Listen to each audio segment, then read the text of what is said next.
کہ نماز کیسے ادا کی جاتی ہے، نماز کے بنیادی ارکان کیا ہیں، کیا کیا چیزیں ضروری ہیں جس کے باعث ہم نماز کو مکمل طریقے کے ساتھ ادا کر سکیں گے۔ تو اس سے پہلے ایک روایت حسن اخلاق کے اعتبار سے آپ سارے جانتے ہوں گے کہ نبی صلی اللہ تعالیٰ علیہ وسلم کی شان یہ ہے کہ اللہ کا فرمان ہے وَإِنَّكَ لَعَلَىٰ خُلُقٍ عَظِيمٍ، اے محبوب ہم نے آپ کو اخلاق کا نمونہ بنا کر بھیجا ہے۔ کس کا نمونہ بنا کر بھیجا ہے؟ اخلاق۔ عظیم الشان جو اخلاق ہیں وہ اللہ نے چن چن کر نبی صلی اللہ تعالیٰ علیہ وسلم کی ذات کو عطا فرمائے ہیں۔ حدیث پاک ہے، سرکار علیہ السلام ارشاد فرماتے ہیں کہ اللہ کے اخلاق جو ہیں ان کی تعداد 360 ہے۔ کتنی تعداد ہے؟ اور کسی نبی کے اندر اللہ رب العزت کی ذات نے وہ 360 اخلاق نہیں رکھے، اللہ نے مجھ محمد صلی اللہ علیہ وسلم کی ذات میں 360 پورے کے پورے اخلاق رکھے ہیں۔ کتنے رکھے ہیں؟ 360۔ اسی طرح سیدنا صدیق اکبر رضی اللہ تعالیٰ عنہ کے بارے میں بھی سرکار علیہ السلام نے فرمایا، سرکار نے یہ جب ارشاد فرمایا نا کہ 360 اخلاق کے درجے ہیں، جس بندے میں اخلاق کا ایک درجہ بھی پایا گیا اللہ اسے جنت میں داخل فرمائے گا، اللہ اسے جنت۔ تو صدیق اکبر کھڑے ہوتے ہیں، یا رسول اللہ صلی اللہ تعالیٰ علیہ وسلم کیا میری ذات میں کوئی ان 360 میں سے ایک درجہ پایا جاتا ہے؟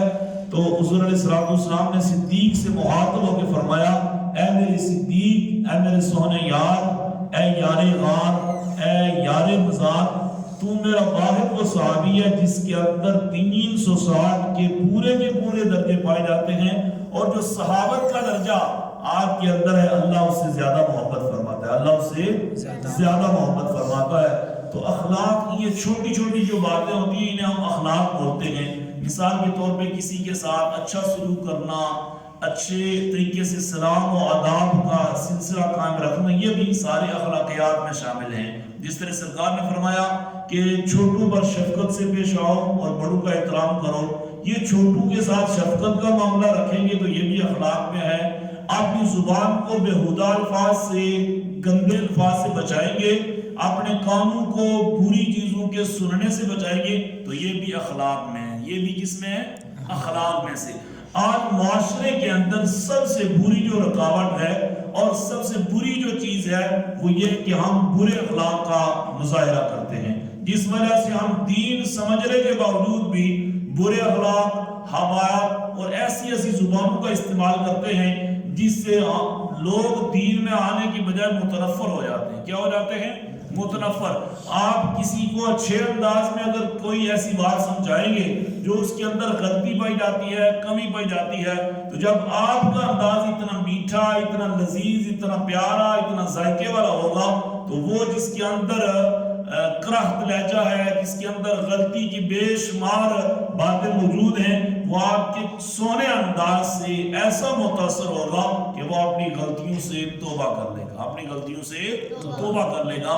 تو آج ہم اس پروگرام میں جو ہم پیغام لینا چاہتے ہیں وہ یہ ہے کہ ہم جب بھی، جہاں بھی، جس سے بات کریں ایسے دھیمے لہجے کے ساتھ، ایسے پیارے انداز کے ساتھ، ایسے متبرک لہجے اور اعتبار سے بات کریں کہ آنے والا یہ جو ہم سے محو گفتگو ہے وہ یہ سمجھے کہ یہ میرا کوئی اپنا بندہ ہے، یہ کوئی میرا اپنا بندہ ہے۔ بعض مرتبہ ہم گفتگو کرتے ہیں لیکن وہ لوگ ہماری گفتگو کو سننا پسند اس لیے نہیں کرتے کہ ہمارا لہجہ اچھا نہیں ہوتا۔ ہمارا لہجہ، یہ لہجوں سے ہی انسان دوسرے کو پڑھ لیتا ہے کہ یہ کس لہجے سے بات کرتا ہے۔ کہتے ہیں کہ زبان کا جو زخم ہے وہ تلوار کے زخم سے زیادہ گہرا اور گوڑا ہوتا ہے۔ مطلب کیا کہ زبان سے جو ہم الفاظ بولتے ہیں، اگر کسی کو گالی دیں گے تو وہ الفاظ ہمارے بے شک معافی مانگ لیتے ہیں، لیکن وہ الفاظ گالی والے اس سننے والے جو سامع ہے اس کے کانوں میں جب بھی، جہاں بھی، جیسے بھی ہمیں دیکھے گا اس کے کانوں میں اس کی آواز گالی کی آتی رہے گی۔ اگر زبان کا زخم جو ہے وہ ہم نے سختی کے ساتھ دیا، درشتی کے ساتھ دیا، رونت کے ساتھ دیا، خشونت کے ساتھ دیا تو اس کے اندر پھر سختی ہی رہے گی۔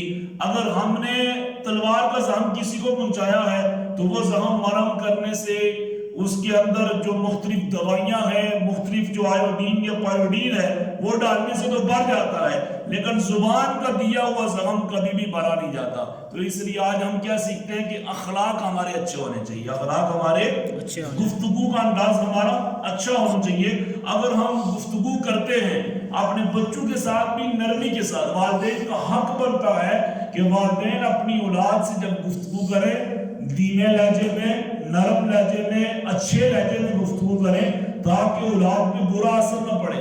جب ہم اپنے گھریلو معاملات کو آمریت کے ذریعے سے، برے اخلاق کے ذریعے سے اپنائیں گے، اس کا سامنا کریں گے، اور اولاد بھی اس چیز کو سیکھتی بھی ہے، دیکھتی بھی ہے، اور اولاد کا یہ سلسلہ پھر چلتا رہے گا۔ وہ بھی جب گھر کے اندر ایسا ماحول ہوگا تو وہ باہر بھی ایسے ہی ماحول کی تربیت اس کے لیے وہ آشکارا ہو جائے گی۔ تو آج ہم سیکھیں گے کہ ہمارے اخلاق اچھے ہونے چاہیے، ہمارے اخلاق اچھے ہونے چاہیے۔ اس کے بارے میں تفصیلاً تو بعد میں گفتگو کی جائے گی، لیکن آج یہ صرف حدیث آپ نے پڑھ لے، رکھ لیں، اپنے سینوں میں محفوظ کر لیں کہ سرکار نے فرمایا اخلاق کے کتنے درجے ہیں؟ 360۔ کتنے ہیں؟ 100 جا کے ہوتا ہے 99 کے بعد، 99 کے بعد پھر 100 ہوتا ہے۔ جس طرح ہمارے پاس 100 روپے ہو تو ہم خوش ہوتے ہیں کہ آج ہمارے پاس 100 روپے، تو بہت سی چھوٹے بچے چیزیں لے لیتے ہیں، ٹافیاں لے لیتے ہیں، بسکٹ لے لیتے ہیں۔ اور جب 360 ہو ہمارے پاس تو ہم کتنا خوش ہو جاتے ہیں کہ ہم اس سے فلاں چیز بھی لیں گے، فلاں چیز بھی۔ تو سرکار نے فرمایا 360 میں سے اگر کسی کے ایک اخلاق میں بھی برتری ہوئی، اچھائی ہوئی، تو اللہ اسے جنت میں داخل فرمائے گا۔ اللہ اسے جنت میں۔ تو اخلاق کیا ہے؟ اچھی گفتگو کرنا۔ اخلاق کیا ہے؟ نرمی سے پیش آنا۔ اخلاق کیا ہے؟ کہ محبت والا لہجہ رکھنا، لجاجت والا لہجہ رکھنا، بندے کو اس انداز میں قائل کرنا کہ بندہ آپ کا ہی ہو کر رہ جائے، بندہ آپ کا ہی ہو کر رہ جائے۔ یہ سارے اخلاقیات ہیں۔ آج ہمارے معاشرے کے اندر سب سے بڑی کمی کیا ہے کہ ہم اخلاقیات کے جنازے نکال دیتے ہیں، جس وجہ سے معاشرے میں فساد برپا ہو جاتا ہے۔ معاشرہ جو ہے وہ دین اسلام کی راہوں کو ہموار کرنے کی بجائے مسدود کرتا چلا جاتا ہے۔ پھر جو ہماری اصلی بات ہے وہ ہے نماز کے متعلق۔ کس کے متعلق ہے؟ ہم نے وضو کے جو فرائض تھے وہ بھی پڑھے، وضو کیسے کیا جاتا ہے وہ سارا طریقہ پڑھ لیا۔ جب ہم نماز کے لیے حاضر ہوں گے تو اس کے لیے ہمیں کچھ شرطیں ضروری ہوتی ہیں جن کا کرنا ہم پر لازم اور واجب ہے۔ نہیں وہ شرطیں پوری ہوں گی تو ہم نماز کو ادا نہیں کر سکیں گے۔ مثال کے طور پہ ہمارا بچہ سکول میں داخل ہوتا ہے، تو جب داخل کروانے کے لیے ہم جاتے ہیں تو سکول کے ٹیچر یا سکول کی انتظامیہ یا سکول کا جتنا بھی محکمہ ہے وہ ہمیں یہ کہتا ہے کہ آپ بچے کا بے فارم لے کر آؤ، بچے کا اصلی نام جو ہے اس کے والد کے نام کے ساتھ جو لکھا گیا ہے وہ نام لے کر آؤ، بچے کی عمر کتنی ہے، تاریخ پیدائش کتنی ہے۔ یہ چیزیں جب ہم لے کر جاتے ہیں تب وہ جو سکول کی انتظامیہ ہمارے بچے کو داخل کرتی ہے، ہمارے بچے کو داخل کرتی ہے۔ اسی طرح نماز کا بھی معاملہ ہے۔ جب ہم نماز کے لیے حاضر ہوتے ہیں تو اس کے لیے کچھ ضروری اور لازمی شرائط ہیں، اگر ان میں سے ایک شرط بھی کم ہوئی تو ہماری نماز نہیں ہوگی۔ تو اس کے لیے فقہاء نے، علماء نے 2 ٹرمز یعنی 2 اصطلاح جو ہیں وہ استعمال کی ہیں۔ ایک کو ہم شرائط نماز بولتے ہیں، ایک کو ہم فرائض نماز بولتے ہیں۔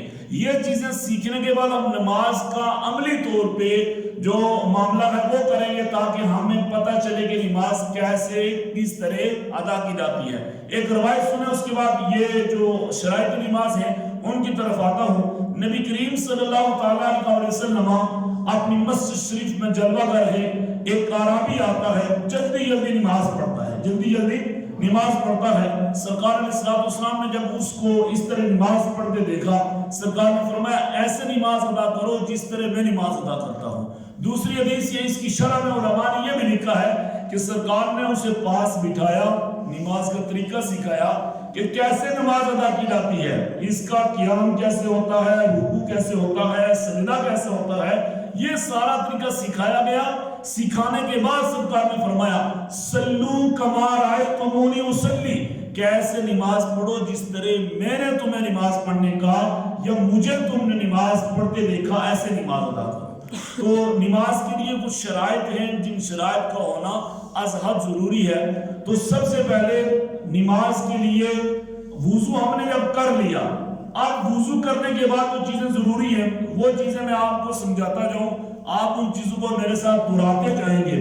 بزرگوں کے لیے معافی ہے، اور بچے جو ہیں وہ جوشیلے انداز سے نہیں، بالکل آرام سے، تاکہ سمجھ بھی آئے. ٹھیک ہے، ایسے انداز میں آپ پڑھیں، سیکھیں، کیونکہ سیکھنے میں کوئی چیز ممانعت نہیں رکھتی اور کوئی چیز ممانع بھی نہیں ہے. جب آپ سیکھیں گے تو یہ ساری زندگی آپ کو سیکھا ہوا پریکٹیکل جو کام ہوتا ہے، عملی کام، وہ انسان کو زندگی میں بھولتا نہیں ہے. ہم سنتے رہتے ہیں، علماء سے سنتے ہیں، بڑے بڑے مقررین واعظین سے، خطباء سے سنتے ہیں، لیکن ایک کان سے بات سنتے ہیں اور پھر دماغ میں داخل ہونے سے پہلے ہی ہماری بات باہر ہو جاتی ہے. اس کا نقصان کیا ہوتا ہے؟ ہم عملی طور پہ نقصان اٹھا لیتے ہیں.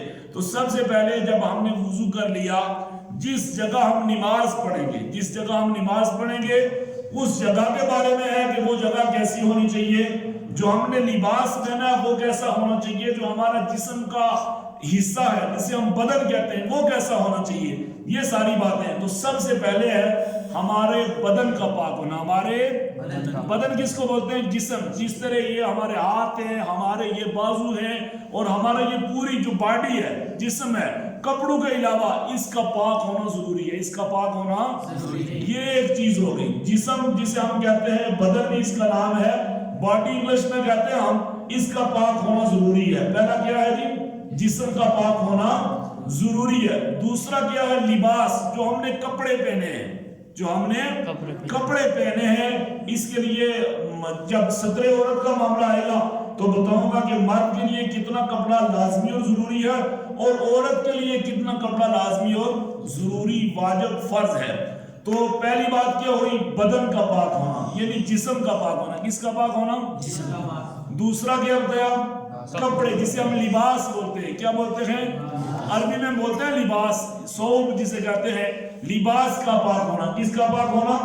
لباس کا. تیسرا ہے جگہ، جس جگہ ہم نماز پڑھ رہے ہیں، مسجد ہے، عبادت گاہ ہے، یا کوئی ایسی جگہ ہے کیونکہ انسان سفر کرتا ہے، جنگل میں ہے یا کسی ویرانے میں ہے، کسی اور کھیت میں ہے، تو جگہ جو ہے اس کو دیکھے گا جہاں یہ مسلمان کو اللہ نے یہ عظمت، خوبی، شان عطا فرمائی ہے نبی صلی اللہ علیہ وسلم کے ذریعے. اور نبی صلی اللہ علیہ وسلم کی یہ فضیلت ہے کہ بندہ مومن کو جہاں نماز کا وقت ہو جائے گا، اگر وہ وہاں نماز ادا کرے گا تو اس کی نماز مکمل ہوگی. اس کی نماز ایسے ہی مکمل ہوگی جیسے کوئی بندہ مسجد میں نماز ادا کرتا ہے، اس کو نماز کا ثواب ملتا ہے. ایسے ہی ویرانے میں دور مسجد سے اگر کوئی بندہ نماز ادا کرے مجبوری کے حالت میں، تو اسے بھی مسجد میں نماز ادا کرنے کے برابر ثواب دیا جائے گا. کیونکہ سرکار نے کیا فرمایا؟ جُعِلَتْ لِيَ الْأَرْضُ مَسْجِدًا وَطَهُورًا، کہ اللہ نے اس پوری روئے زمین کو میرے لیے اور میرے امتیوں کے لیے مسجد اور طہارت گاہ بنا دیا. مسجد اور طہارت. تو تیسرا ہم نے کیا پڑھا؟ جگہ کا پاک ہونا. جگہ کا پاک ہونا، کہ اس جگہ پہ ظاہری کوئی ایسی نجاست، کوئی ایسی غلیظ چیز جو ناپاک ہو، جس وجہ سے ہمارے کپڑے ناپاک ہو جائیں، ہماری نماز نہ ہو، اس کا پاک ہونا کیا ہے؟ ضروری ہے. اس کا پاک ہونا کیا ہے؟ ضروری ہے. چوتھی چیز ہے ستر عورت. ستر کہتے ہیں پردے کو. عورت کا مطلب ہوتا ہے چھپانا. عورت کا مطلب کیا ہوتا ہے؟ مثال کے طور پہ اس کا آسان معنی یہ بنتا ہے کہ ستر عورت ایسی چیز جس کا چھپانا لازمی ہے، جس کا چھپانا مرد کے لیے جو لازم پردہ ہے، جو ضروری پردہ ہے، جو فرض ہے. یعنی اگر بندے کے پاس کوئی طرح کپڑا میسر نہیں ہے کہ وہ نماز ادا کر سکے، تو اس کے لیے شریعت نے رکھا کہ ناف سے لے کے گھٹنوں تک، یہ جو جہاں تک گھٹنے ہمارے ختم ہوتے ہیں یہاں تک یہ ناف ہوتی ہے، جسے ہم اپنی زبان میں کیا بولتے ہیں؟ ہاں جی، اسے کیا بولتے ہیں؟ ناف. کیا بولتے ہیں؟ یہ انسان کی ساری لوگوں کی سردار ہوتی ہے. ساری لوگوں کی سردار. حکماء لوگ کیا فرماتے ہیں کہ اگر آپ بیمار ہو جاتے ہیں، سر میں درد ہے، پاؤں میں درد ہے، جوڑوں میں درد ہے، تو آپ اس ناف کے اوپر روغن کا تیل جو ہے، یہ مختلف جو تیل ہے، شہد ہو گیا، اس طرح کی چیزیں ملا کے لگائیں تو آپ کی ساری لگیں جو ہے وہ کھل جائیں گی اور آپ کے سارے درد ختم ہو جائیں گے. یہ حکماء کا نسخہ ہے. آپ بھی عمل کریں، اللہ انشاءاللہ آسانی عطا فرمائے گا. تو ناف سے لے کے گھٹنوں تک کیا کرنا ہے؟ یہ مرد کے لیے لازم بنتا ہے. اب عورت کے لیے کیا ہے؟ سرکار نے فرمایا عورت کے یہ جو ہاتھ کی ہتھیلیاں ہیں، یعنی فرنٹ سائڈ بھی اور بیک سائڈ بھی، چہرہ اور پاؤں جو ہیں، ان کے علاوہ عورت کا جتنا جسم ہے وہ سارا پردہ ہے، وہ سارا کیا ہے؟ اگر ذرہ پر جسم بھی عورت کا نماز کی حالت میں، یعنی یہاں تک اگر کلائی سے آگے اس کا پردہ، اس کے کلائی تک پردے کا حکم ہے، اگر اس سے پیچھے ذرہ پر بھی پردہ سرک گیا، اتر گیا، عورت کا وضو، روا فرماتے ہیں فقہاء نے لکھا ہے عورت کا وضو بھی ایسی حالت میں ٹوٹ جاتا اور نماز سیدھے سے ہوتی ہی نہیں، نماز سیدھے سے ہوتی۔ پھر دیکھیں کہ شریعت نے اتنے پردے کا حکم فرمایا، شریعت نے اتنے پردے کا حکم فرمایا ہے، ہم بھائی ہو کے، والد ہو کے، خامد ہو کے، چچے ہو گے، تایا ہو گے یا ماموں ہو کے، اپنی معاشرے کی بچیوں کی کس طرح اصلاح کر رہے ہیں۔ دیکھیں ہماری بچیاں جوان ہوتی ہیں تو ہم اپنی آنکھوں کے سامنے ان کو بے پردگی خود دیکھتے بھی ہیں ان کی، اور خود دکھانے کے مظاہرے بھی کرتے ہیں۔ اس کا نقصان کس کا ہوگا؟ جیسا کہ سرکار کا فرمان ہے کہ ایک عورت اپنے 4 اشخاص کو، 4 خاندان والوں کو جہنم میں لے کر جائے گی۔ صحابہ نے پوچھا یا رسول اللہ وہ کون سے 4 ہوں گے؟ فرمایا اس کا باپ، اس کا بھائی، اس کا شوہر اور اس کا بیٹا۔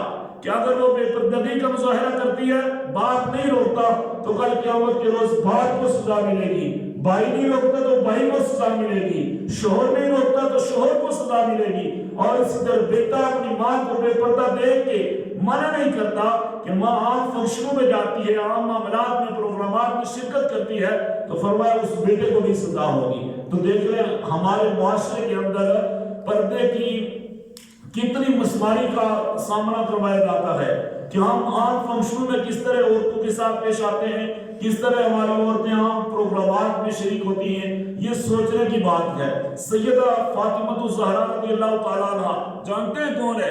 نبی صلی اللہ تعالیٰ علیہ وسلم کی سب سے لاڈلی پیاری لخت جگر ہے، کون جی؟ حضرت تو حضرت فاطمہ رضی اللہ تعالیٰ عنہ نے سیدنا علی کرم اللہ وجہ الکریم سے ایک بات پہ وعدہ کیا تھا اور وصیت فرمائی تھی کہ علی جب میں اس دنیا سے چلی جاؤں گی، یعنی فوت ہو جاؤں گی، تو میرا جنازہ جو ہے وہ رات کے اندھیرے میں نکالنا، اور دوسرا یہ اہتمام کرنا کہ میرے جنازے کو، میری باڈی کو، میرے جسم کو ایک بہت بڑی پالکی میں ڈالنا تاکہ غیر میرے جسم کو نہ دیکھ سکیں کہ اس کا جسم جو ہے وہ کمزور ہے یا موٹا ہے۔ اتنا وہ پردے کا اہتمام کیا کرتی تھی۔ آج ہم سیدہ فاطمہ النساء کی اس سیرت کے مطابق اپنی بیٹیوں کو، اپنی بہنوں کو، اپنی بچیوں کو اور اپنی ماں کو اس کی سیرت کے مطابق نہیں دیکھ سکتے، کیونکہ آج معاشرہ جو ہے وہ اسلام کی راہوں کو اتنا مسدود کر چکا ہے کہ کسی جگہ خال خال جو ہے وہ اسلام کے تھوڑے سے سنہرے اصول نظر آتے ہیں، جس وجہ سے زناکاری عام ہو جاتی ہے۔ بے پردگی کے باعث بیٹیاں جو ہے وہ جوانی کے حالت میں پھر اپنے خاندانوں کو چھوڑ کے کسی اور آشنا کے ساتھ چلی جاتی ہیں۔ اس کا ایک سبب بے پردگی بھی ہے، ایک سبب بے پردگی بھی ہے۔ ستر عورت سمجھ آ گیا، مرد کے لیے ناف سے لے کے گھٹنوں تک، اور عورت کا چہرہ ہاتھ کو چھوڑ کے، پاؤں کو چھوڑ کے باقی جتنا جسم ہوگا یہ عورت کا پردے میں شامل ہوگا، عورت کا پردے میں۔ اور اس کے بعد کیا ہے؟ نماز کا وقت ہونا۔ یہ لوگ 11 بجے اٹھتے اور کہتے ہیں چلیں جی آج میں فجر کی نماز بھی پڑھ لیتا ہوں، ظہر کی بھی پڑھ لیتا ہوں، عصر کی بھی، مغرب کی بھی، عشاء کی بھی۔ ایسے نماز نہیں ہوتی، ایسے نماز نہیں ہوتی۔ نماز کا وقت جو ہے وہ مقررہ کہ آپ نے فرض پڑھنے ہیں، نفل پڑھنے ہیں، سنتیں پڑھنی ہیں، آپ نے وتر پڑھنے ہیں یا کوئی اور نماز پڑھنی ہے۔ نماز خسوف ہے، نماز کسوف ہے، عید الفطر ہے، عید الاضحیٰ ہے، یا باقی آپ کے نوافل، تحیۃ الوضو جسے کہا جاتا ہے، تحیۃ المسجد کہا جاتا ہے، صلاۃ المبین کہا جاتا ہے، صلاۃ التہجد کہا جاتا ہے، اشراق کہا جاتا ہے، چاشت کی نماز کہا جاتا ہے۔ یہ سارے نمازوں کے نام ہیں۔ تو ہم پر کتنی نمازیں فرض ہیں؟ 5۔ تو نماز کا وقت ہونا ان 5 میں سے کسی ایک کا ہونا ضروری ہے، کسی ایک کا ہونا کہ ہمیں پتہ ہو کہ ہم کون سی نماز ادا کر رہے ہیں۔ اور اس کے بعد قبلے کی طرف منہ کا ہونا، قبلے کی طرف۔ تو ہمارا قبلہ کون سا ہے؟ مکہ شریف۔ ہمارا خانہ کعبہ کہاں ہے؟ مکہ شریف۔ خانہ کعبہ کہاں ہے؟ مکہ شریف۔ یہ ہمارا قبلہ ہے۔ ہم جب نیت کرتے ہیں کہ میں نیت کرتا ہوں اس نماز کی پڑھتا ہوں خاص واسطے اللہ تعالیٰ کے 2 رکعت نماز سنت مطابق رسول اکرم صلی اللہ علیہ وسلم کے وقت نماز فجر منہ میرے طرف قبلہ شریف یا کعبہ شریف کے اللہ اکبر، یہ ہماری نیت نماز کے وقت ہونے کے ساتھ ساتھ ہمارا منہ کدھر ہونا چاہیے جی؟ قبلے کی طرف. اور اس کے بعد ہے نیت کرنا. کیا کرنا؟ آخری کون سی شرط ہے؟ نیت کرنا. نیت کیا ہوتی ہے کہ بندے کو یہ بات معلوم ہونی چاہیے کہ میں فجر کی سنتیں ادا کر رہا ہوں، فجر کے فرض ادا کر رہا ہوں، نفل ادا کر رہا ہوں، کسی نماز کے میں وتر ادا کر رہا ہوں. یہ بندے کو معلوم ہونا چاہیے، یہ بندے کو معلومات ہونی چاہیے، تب ہماری نماز مکمل ہوگی. تو یہ 7 شرطیں ایسی بنیادی شرطیں نماز کے لیے جب یہ پائی جائیں گی تو ہماری نماز مکمل ہوگی، ہماری نماز مکمل ہوگی. تو 7 شرطیں میں نے کون سی بتائی ہیں؟ پہلی شرط کیا بتائی تھی؟ جسم کا پاک ہونا. کس کا؟ دوسری میں نے کون سی بتائی تھی؟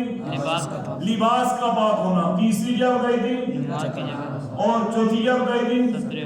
پانچویں نماز کا وقت ہونا. چھٹی قبلہ شریف کی طرف منہ کا ہونا. اور 7ویں اور آخری کیا ہے؟ نیت کرنا. مثال کے طور پہ جب یہ چیزیں ہم نے پائی جائیں گی اس کے بعد ہم شرائط نماز کی طرف آئیں گے. کس کی طرف آئیں گے؟ شرائط کی. مثال کے طور پہ آپ چھوٹے آگے آ جائیں. یہ 7 شرطیں اس بچے میں، آپ آگے دیکھیں، ادھر کھڑے ہو جائیں، پیچھے نہیں دیکھنا آپ. یہ 7 شرطیں اس بچے میں پوری پائی جاتی ہیں. 7 شرطیں اس بچے میں پوری پائی جاتی ہیں. اب یہاں سے اگلی جو 7 چیزیں ہیں وہ شروع ہو جائیں گی. تو سب سے پہلے یہ جب نیت کرے گا، یعنی فرض پڑھنے، نفل پڑھنے، سنتیں پڑھنی ہے، وتر پڑھنے، یا کوئی بھی جو نماز اس نے ادا کرنی ہے وہ اگر اس نے ادا کر لیا تو یہاں پہ 7 چیزیں اس کے اندر پائی گئی. اب یہاں سے فرائض نماز شروع ہوگی. کیا چیز شروع ہوگی؟ فرائض نماز. آپ نے اس کی طرف توجہ کرنی ہے، دیکھنا ہے، تاکہ اگر آپ میں سے کوئی غلطی پہ ہے، کمی پہ ہے تو اس کو دیکھ کے، جیسے میں طریقہ اس کو بتاؤں گا، سکھاؤں گا، یہ وہی عمل کرے گا، آپ کا یہ کام مکمل ہو جائے گا کہ نماز کیسے ادا کرتے ہیں. نماز آپ نیت آپ نے کر لی، تکبیر تحریمہ، اللہ اکبر کریں، اللہ اکبر منہ سے بولیں. یہ آپ امام صاحب کے پیچھے، امام صاحب کہتے ہیں اللہ اکبر، تو آپ نے بھی پیچھے آرام سے اللہ اکبر. آپ کے ہاتھ جو ہیں یہ قبلہ رو کی طرف ہونے چاہیے. کس کی طرف؟ یہ انگوٹھے جو ہیں یہ کان کی سروں تک لگے ہونے چاہیے. یہ تکبیر تحریمہ، یہ پہلا فرض ہے. یہ کیا ہے؟ تکبیر تحریمہ پہلا فرض ہے. تکبیر کا مطلب ہوتا ہے اللہ اکبر. تحریمہ کی تشریح علماء یا فقہاء یہ لکھتے ہیں کہ ہر ایسے عمل، ہر ایسے فعل کو آپ نے اوپر حرام کر لینا کہ جس کے کرنے سے آپ بالکل بری ہو چکے. آپ بالکل، یعنی آپ نماز کی حالت میں آ گئے، اب کھانا آپ کے لیے حرام ہے، کھانا آپ کے لیے، بولنا آپ کے لیے، یعنی گفتگو کرنا آپ کے لیے حرام ہے. کیونکہ تکبیر تحریمہ کا مطلب کیا ہے کہ آپ اللہ کی بارگاہ میں آ گئے. آپ اللہ کی بارگاہ میں، تو نماز پڑھتے ہوئے باتیں تو نہیں کی جاتی نا، نماز پڑھتے ہوئے گفتگو تو نہیں کی جاتی، کھانا نہیں کھایا جاتا، چبایا نہیں جاتا. تو یہ سب سے پہلا کام کیا ہے؟ کانوں کے ساتھ ہاتھ لگائیں، بولے اللہ اکبر. کیا ہے جی؟ آپ ساتھ ساتھ بولے کیا ہے؟ اللہ اکبر. یہ ہاتھ باندھے قیام کی حالت میں جیسے ہم باندھتے ہیں. یہ مثال کے طور پہ یہ 3 انگلیاں آگے کیا ہیں؟ الگ ہونی چاہیے. اس طرح آپ نے کڑا بنا لیا. بعض مرتبہ ہوتا ہے کہ ہاتھ سے باندھے نہیں جاتے. کلائی، یہ جو کلائی ہے جس کو ہم نے پہلے بھی پڑھا تھا وضو میں، کلائی جسے گھڑی بولتے ہیں، کلائی کی گھڑی، یہاں پہ ہم نے کیا کرنا ہے جی؟ ہاتھ باندھ رہے ہیں. کیا کرنا ہے؟ ہاتھ باندھ کے پھر ناف کے اوپر رکھنا ہے. کس جگہ رکھنا ہے؟ ناف کے اوپر. عموماً جو ہے وہ بہترین طریقہ ہے ناف کے اوپر یا ناف کے نیچے. بعض لوگ یہاں ہاتھ باندھتے ہیں، بعض بالکل نیچے، بعض بالکل چھوڑ کے پڑتے ہیں. ہمارا کوئی عمل نہیں ہے. ہم حناف ہیں تو حناف کا ہاتھ باندھتے ہیں ناف کے اوپر. کہاں پہ؟ ناف کے اوپر. جسے آپ نے کیا کہا تھا، کیا کہتے ہیں؟ ہاں جی، اس کے اوپر ہم کیا کرتے ہیں؟ یہ پہلا فرض ہمارا کیا تھا؟ تکبیر تحریمہ. جب ہم نے ہاتھ باندھے اس طرح کھڑے ہوں گے تو ہمارا دوسرا فرض ہوگا، اسے ہم کیا بولتے ہیں؟ کھڑے ہونے کو کیا بولتے ہیں؟ قیام. کیا بولتے ہیں؟ قیام. اب 3 تسبیحات کی مقدار جتنا کھڑا ہونا فرض ہے. کھڑا ہونا کیا ہے؟ اگر ہم کھڑے نہیں ہوں گے نماز کی حالت میں تو ہماری نماز نہیں ہوگی. ہماری نماز یہ قیام ہے. یہ کیا ہے؟ قیام. اب ہم نماز کو سٹارٹ کہاں سے کریں گے؟ شروع کہاں سے کریں گے؟ جب ہم نے قیام کر لیا یہاں تک پہنچے تو ہم پھر تیسرا عمل کریں گے جسے کیا بولتے ہیں؟ قرات. کیا بولتے ہیں؟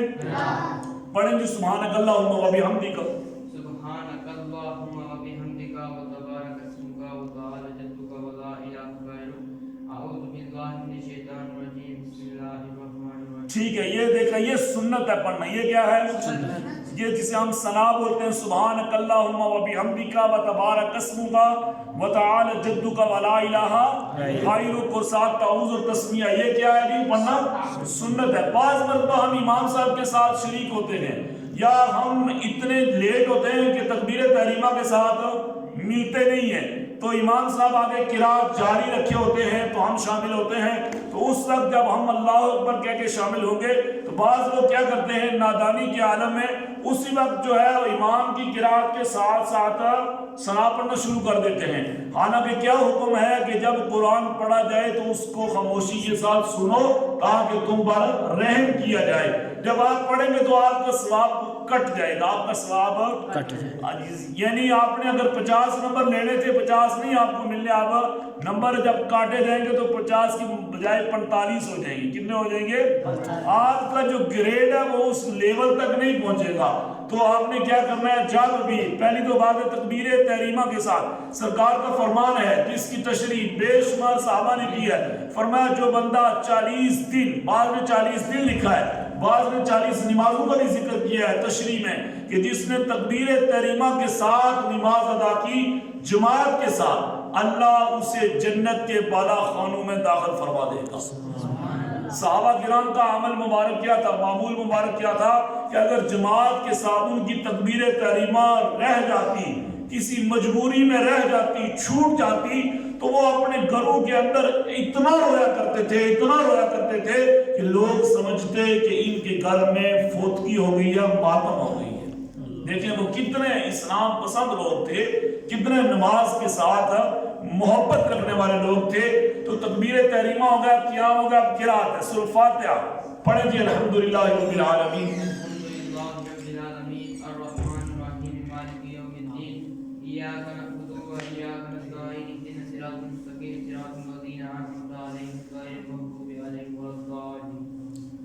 وَلَضَّالِينَ آمین. کیونکہ ہم آمین آہستہ آواز میں کہتے ہیں کہ سرکار کا آخری فرمان ہے جس میں آمین آہستگی کے ساتھ کہنے کا حکم ہے. اس میں حالات نے کیا لکھا ہے کہ آمین آہستہ آواز میں کہنا چاہیے. آمین آہستہ آواز میں. تو اب اس کے ساتھ سورت ملائیں گے تو ہماری پہلی رکعت قرات کا عمل مکمل ہوگا. سورت ملائیں.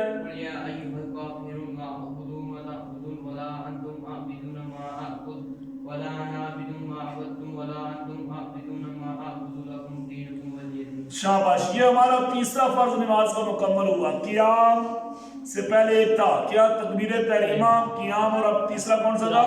قرات. اب رکوع کریں گے جسے جھکنا کہتے ہیں. رکوع کریں. اللہ اکبر. یہ رکوع کرنے کا صحیح طریقہ کیا ہے کہ آپ کے گھٹنے جو ہیں آپ نے اپنے ہاتھوں کے ساتھ مضبوطی کے ساتھ پکڑے ہونے چاہیے. ٹھیک ہے کہ آپ یہاں پیچھے کوئی ایسی چیز رکھیں پیالہ رکھیں وہ گر نہ جائے. بعض لوگ اس طرح بس ٹیمپریری سے جھک جاتے ہیں بس رکوع سے ہی نہیں کرتے اس کا ثواب نہیں ملتا. بعض علماء نے لکھا ہے کہ جو لوگ اس طرح نماز کے عالم میں صحیح جھکتے نہیں ہیں رکوع نہیں کرتے اللہ انہیں اس اکڑ کی وجہ سے جھکنے کی وجہ سے جنت میں داخل نہیں فرمائے گا. تو ایسے جھکیں گے کہ ہمارے جو ہاتھ ہیں وہ یہ والے ہاتھ ان گھٹنوں کو صحیح مضبوطی سے پکڑ رکھیں گے اور ہمارا یہ جو بازو ہے یہ بالکل سیدھا ہونا چاہیے. اس کے اندر ذرہ بار لچک نہیں ہونی چاہیے. بعض لوگ کیا کر رہے تھے پیچھے کے اندر آئیے آپ ایسے ہی لینا ایسے اس کے اندر تھوڑی سی کیا کرتے ہیں لچک ڈال دیتے ہیں جیسے اس طرح کر دیا تو ایسے رکوع بھی نہیں ہوتا. بات سمجھ گئے؟ ایسے رکوع نہیں ہوتا. یہ یہاں پہ ہم کون سی تسبیح پڑھتے ہیں؟ سبحان ربی العظیم. ایک مرتبہ پڑھنا فرض ہے. 3 مرتبہ پڑھنا سنت ہے، اس کے بعد جتنی مرتبہ پڑھیں مستحب عمل ہے، ٹھیک ہے۔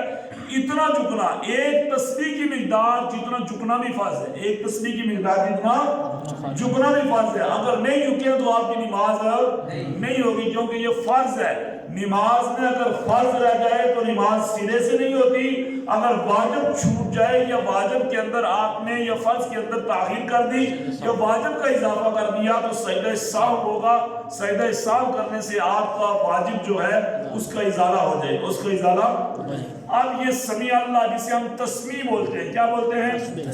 تا سین میم یا عین، کیا بولتے ہیں؟ تسمیع۔ بولیں جی سمیع اللہ لمن حمیدہ، سمیع اللہ لمن حمیدہ۔ اگر آپ امام کے پیچھے ہیں تو امام یہ بولے گا سمیع اللہ لمن حمیدہ، آپ سے بولیں گے ربنا لک الحمد، اسے تحمید بولتے ہیں۔ اور امام کے لیے کیا ہے کہ امام سمیع اللہ لمن حمیدہ پڑھتا ہے، تحمید نہیں پڑھتا، ربنا لک الحمد نہیں پڑھتا۔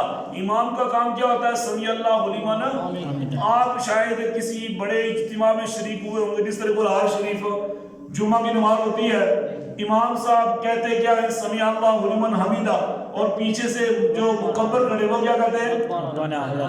ربنا لک الحمد۔ آپ سمجھ گئے کہ سمیع اللہ لمن حمیدہ امام کے پیچھے آپ نے نہیں کہنا۔ اگر آپ تنہا نماز پڑھ رہے ہیں، جس طرح یہ بچہ تنہا نماز پڑھ رہا ہے، تو اس وقت آپ نے سمیع اللہ بھی کہنا ہے اور ساتھ تحمید ربنا لک الحمد۔ اس سارے عمل کو کیا کہتے ہیں؟ قوما۔ کیا کہتے ہیں؟ قوما۔ رکوع کے بعد کھڑے ہونے کو قوما کہتے ہیں۔ کیا کہتے ہیں؟ قوما۔ قوما کیونکہ قیام سے ہے، قیام کی مناسبت کی وجہ سے کیا کہتے ہیں؟ قوما۔ کیا کہتے ہیں؟ قوما۔ اب سجدے میں جائیں گے جی، سجدہ کریں، اللہ اکبر کہیں، اللہ اکبر۔ یہ سجدہ ہے جن میں سرکار نے فرمایا 7 ہڈیوں کا لگنا زمین پر ضروری ہے، 7 ہڈیوں کا لگنا۔ اب گنے 7 ہڈیاں کون سی ہیں؟ دونوں پاؤں گھٹنے، 2 پاؤں کے آگے، 2 گھٹنوں کے آگے، 2 ہاتھوں کی، اور ایک پورا یہ والی جو پیشانی ہے ناک سمیت چہرے سمیت کیا آ گئی جی؟ 7 ہو گئی۔ کیا ہو گئی؟ یہ جو انگلیاں ہیں، ان انگلیوں میں سے 3 کا لگنا فرض ہے، 3 کا لگنا، اور 5 کا لگنا سنت اور مستحب عمل میں ہے، تاکہ آپ کا سجدہ اس وقت ٹھیک ہوگا جب آپ کی یہ 5 انگلیاں، بیٹا آپ 5 انگلیاں مکمل زمین پر لگاؤ، پاؤں کی 5 انگلیاں لگاؤ، کوشش کرو زمین پر لگے، نیچے اور موڑو، یہ کوشش کرے۔ اگر کسی کی چھوٹی ہے یا بیماری ہے نہ لگے تو کوئی عذر نہیں ہے۔ بعض لوگ کیا کہتے ہیں اس طرح، یہ اس طرح کرتے ہیں، یہ پیچھے کرو، اس طرح سجدہ کر دیتے ہیں، اس طرح سجدہ نہیں ہوتا، اس طرح سجدہ نہیں ہوتا، کیونکہ آپ کا جو اصل کام ہے وہ سارا چھوٹ جاتا ہے۔ اور اس طرح یہ جو ہاتھ ہیں، یہ ہاتھ کی یہ جو کونیاں ہیں، یہ آپ کے ان گھٹنوں کے ساتھ یا یہ جو چیز ہوتی ہے اس کے ساتھ ٹچ یا مس نہیں ہونی چاہیے، جدا ہونی چاہیے۔ کوشش کریں کہ سجدہ کرتے وقت آپ کے جو ہاتھ ہیں وہ ناک کے برابر یا آنکھوں کے برابر، زیادہ آگے نہ جائیں، اس کے برابر تک۔ جس طرح اس بچے نے سجدہ کیا سیم ایسے ہی سجدہ کرنا ہے۔ کوشش یہ بھی کرنی ہے کہ نماز کی حالت میں آپ کی انگلیوں کا رخ جتنا ممکن ہو سکتا ہے اتنا کس کی طرف ہو؟ خانہ کعبہ شریف کی طرف۔ کس کی طرف ہو؟ شاباش، بیٹھ جائیے آپ، آج اتنا کافی ہے، ٹھیک ہے۔ اس کو ہم جلسہ کہتے ہیں۔ کیا کہتے ہیں؟ کیونکہ 2 سجدوں کے درمیان یہ سجدہ کیا تھا؟ فرض تھا۔ سجدہ کیا تھا؟ یہ چیز واجب ہے، یہ چیز کیا ہے؟ بعض لوگ ایک سجدے میں جاتے ہیں، مثال کے طور پہ ایک سجدہ کیا اور دوسرا سجدہ کرنے سے پہلے یہاں سے پھر سجدہ کرنا شروع کر دیتے ہیں، یہ چیز اللہ کو پسند نہیں ہے۔ یہ چیز کسی نے عقائد لکھی ہے کہ ایک بندہ تھا جس کے معمول میں یہ چیز شامل تھی کہ جب بھی وہ سجدہ کرتا بس ایک سجدہ کیا، دوسرے سجدے میں جلسے میں نہیں بیٹھتا تھا، وہاں سے ہی پھر کیا کرتا تھا؟ دوسرا سجدہ کر دیتا تھا۔ جب اس کی موت ہوئی تو اسی طرح اس کی موت ہوتی ہے، اور پھر اس کی جو یہ گردن ہے وہ سیدھی نہ ہو سکی، جس طرح وہ جلدی سجدے کرتا تھا اسی طرح اللہ نے اس کو موت دے دی، اس کا جسم پھر سیدھا نہ ہو سکا اور اسی طرح اس کو دفنا دیا۔ بعض مرتبہ اتنا عذاب بھی آ جاتا ہے، اتنا عذاب بھی، اس لیے نماز پڑھی جائے تو بڑے ہی اچھے طریقے کے ساتھ، سکون کے ساتھ۔ تو یہ کون سا فرض تھا جی سجدے کا؟ جلسہ تو ہو گیا نا۔ فرض کتنا تھا؟ دیکھ لیں کتنا فرض تھا؟ 5واں تھا۔ کتنا تھا؟ قیام تکبیر تحریمہ قیام قرات رکوع اور سجدہ یہ کیا آ گیا جی 5 اب 5 کے بعد اب دوسری رکعت کیسے پڑھنی ہے وہ میں آپ کو بتا دیتا ہوں پریکٹیکل پھر اگلی جمعرات کو میں خود جماعت کی صورت میں 2 نفل پڑھاؤں گا وہ آپ کو اس طرح پریکٹیکل آج سکھانا مقصود ہے دوسری رکعت میں جب آپ جائیں گے تو بسم اللہ شریف پڑھ کے آپ نے سورہ فاتحہ شریف پڑھنی ہے سورہ فاتحہ کے ساتھ آپ نے کرنا ہے کہ کوئی 7 سورت اور ملانی ہے پھر اسی طرح رکوع پھر اسی طرح قوما پھر اسی طرح سجدے اور تشہد جسے ہم قاعدہ بولتے ہیں کیا بولتے ہیں قاعدہ 2 رکعتوں میں ایک قاعدہ ہوتا ہے 4 رکعتوں میں 4 رکعتوں میں اور 3 رکعتوں میں 2 قاعدے ہوتے ہیں 3 رکعتوں میں کیونکہ ہر 2 رکعت کے بعد بیٹھنا واجب ہے ہر 2 رکعت کے بعد بیٹھنا واجب مثال کے طور پہ یہ آخری 2 رکعتیں پڑھنی تھی ہم نے تو 2 رکعتیں پڑھی آپ تشہد پڑھیں گے کیا پڑھتے ہیں جسے التحیات للہ والصلوات پڑھیں جی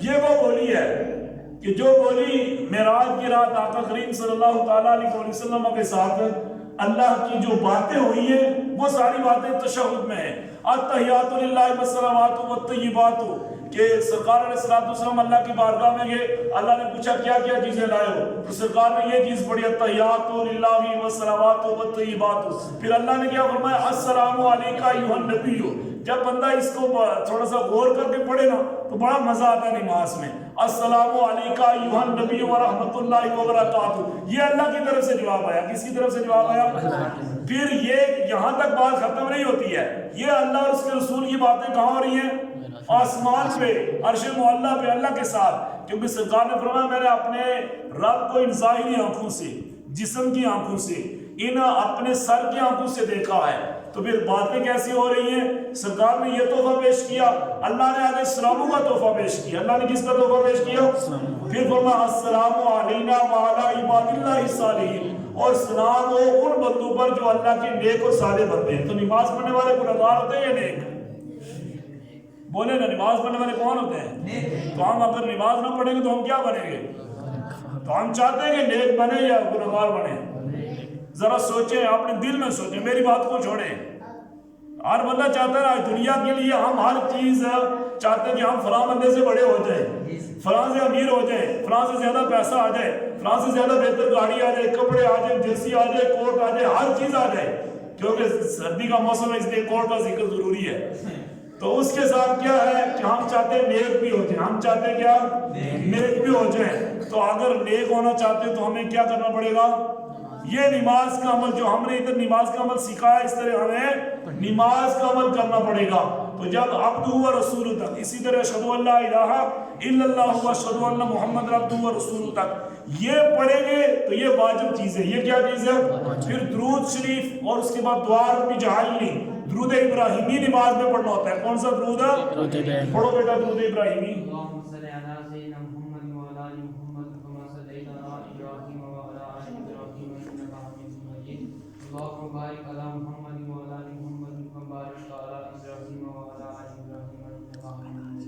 یہ ہو گیا درود ابراہیمی یہ سنت ہے پڑھنا یہ کیا ہے سنت اس کو سنت سمجھ کے پڑھا کریں بعض چیزیں ایسی ہیں کہ سنت سمجھ کے جب پڑھیں گے نا تو اس کا ثواب اور مٹھاس ہمیں نصیب ہوگی اس کے بعد ہم دعا پڑھتے ہیں کیا پڑھتے ہیں کون سی دعا ہے رب اجعلنی بیٹا پڑھو شاباش